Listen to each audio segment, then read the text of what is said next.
একদম fresh data দেখে মনটা ভরে গেল। ডাটাগুলো বেছে নিচ্ছি।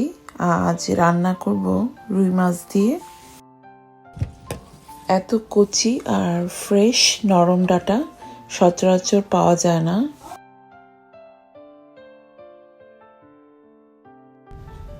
আসসালামু আলাইকুম সবাইকে।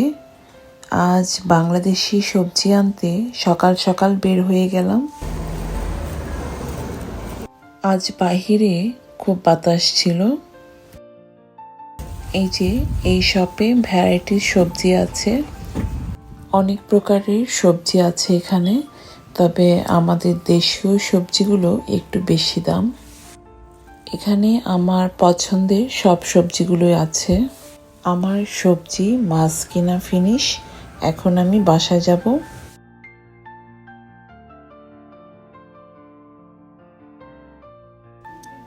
আজ পুঁই শাক কিনেছি, তারপর মিষ্টি কুমড়া, এটা হচ্ছে দেশীয় মিষ্টি কুমড়া। আরও কিনেছি জারা লেবু, এই লেবুর স্মেলটা অনেক সুন্দর। কিনেছি লতি, তারপর শসা, এটা একদম ফ্রেশ শসা ছিল। আর কিনেছি রুই মাছ, মাছটা খুবই সুন্দর ছিল। আজকে আমাকে মাছটা তো সুন্দর করে কেটে দিয়েছে। বড় মাছ তো আমি বাসায় কাটতেই পারবো না, তাই দোকান থেকে সুন্দর করে সাইজ বললে ওরা কেটে দেয়। বাসায় এনে শুধু পরিষ্কার করতে হবে।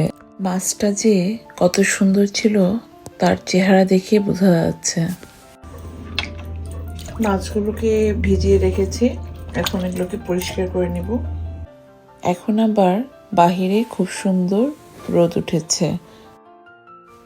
এই যে রোদে বাহিরের চেহারাটাই কি সুন্দর পাল্টে গেছে।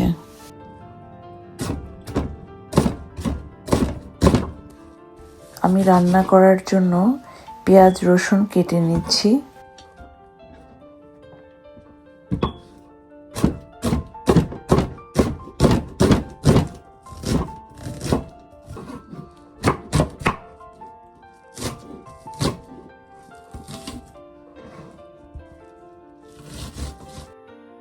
এদিকে রান্নার জন্য চুলায় প্যান বসিয়ে দিলাম।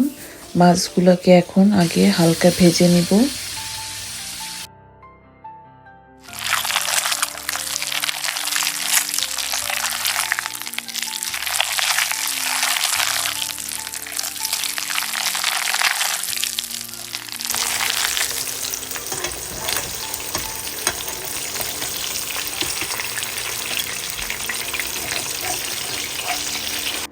মাছ ভাজার তেলেই পেঁয়াজ দিয়ে দিলাম রান্নার জন্য।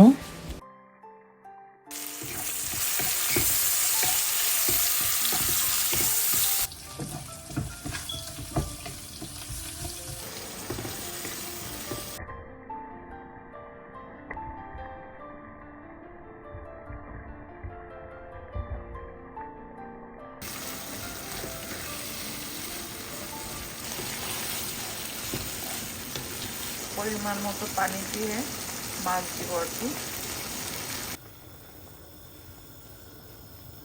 একটু ঢেকে দিব। এদিকে আরেক চুলায় আমি লতি চিংড়ি বসাবো।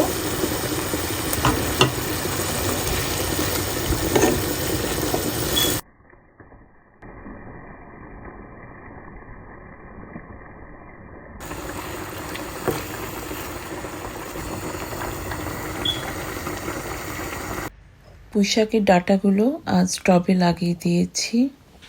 আর এই তরকারি হয়ে গেছে, একটু ধনিয়া পাতা দিব।